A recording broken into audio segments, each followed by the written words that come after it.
This is YJ's newest flagship Cuberzz, the YJ MGC EVO. Out of the box, this cube had a very distinct and unique scratchy and sort of sandy feeling.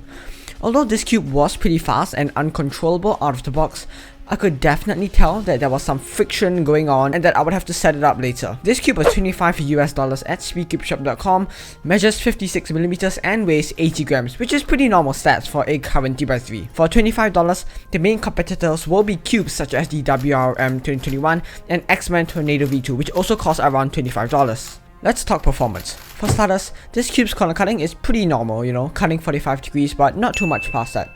It's not amazing or anything, and I definitely wouldn't consider this a main selling point, as you can't even adjust the screw tensions, but I'll talk more about that in a bit.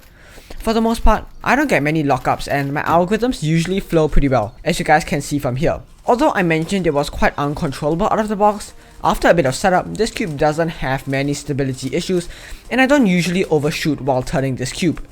It still does maintain its speed though, and I can comfortably solve on this cube for long hours without worrying about any sort of tiring in my hands.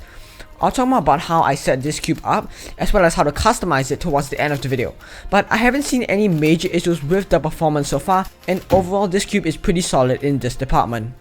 Next, probably the most important thing that you look for when getting a new speed cube, the feel. Nowadays, most cubes have top tier performance, so most of the time the cube you decide to buy depends on the feeling of the cube. I can definitely say that the MGC EVO is a very unique and quite an interesting feel. It has a very distinctive sandy and sort of scratchy feel, which you don't see much. And it's not the bad kind of scratchy, it's the kind of scratchy that makes turning this cube very satisfying, and for me personally, just gives it more diversity and uniqueness to the traditional sort of smooth and buttery feel that most cube companies have. You can listen to the sound right here.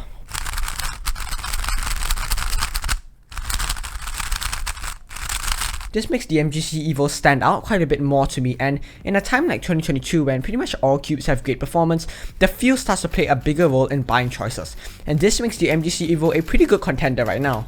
This sandy feel is definitely one of the things that can keep me hooked on turning for long sessions, and in terms of its feel, the MGC EVO is definitely up there, and this is one of its most appealing qualities, for me at least. Alright, let's talk about the customization features of this cube, as well as its magnet, spring, etc. For starters, something which I find quite surprising is that this cube doesn't have any way to adjust the screw depth. For those of you who don't know, the screw depth is basically just using a normal screwdriver on this screw. You can turn it clockwise or counterclockwise, and that changes the screw depth of a cube. The screw depth mainly affects a cube's corner cutting, popping, and locking up. Pretty much all speed cubes nowadays have this, so I do find it a bit strange that why they decided to remove it. However, two things to keep in mind. First of all, the tension setting that they have included out of the box is actually pretty solid and it can corner cut pretty well.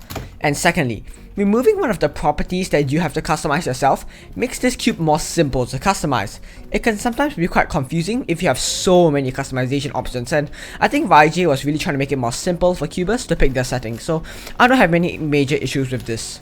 Next, the spring. As you guys can see from here, the MGC EVO has 11 tensioning levels for the spring. The number goes from 0 to 10, with 0 being the weakest and number 10 being the strongest spring. Amazingly, you don't actually need any tools for this.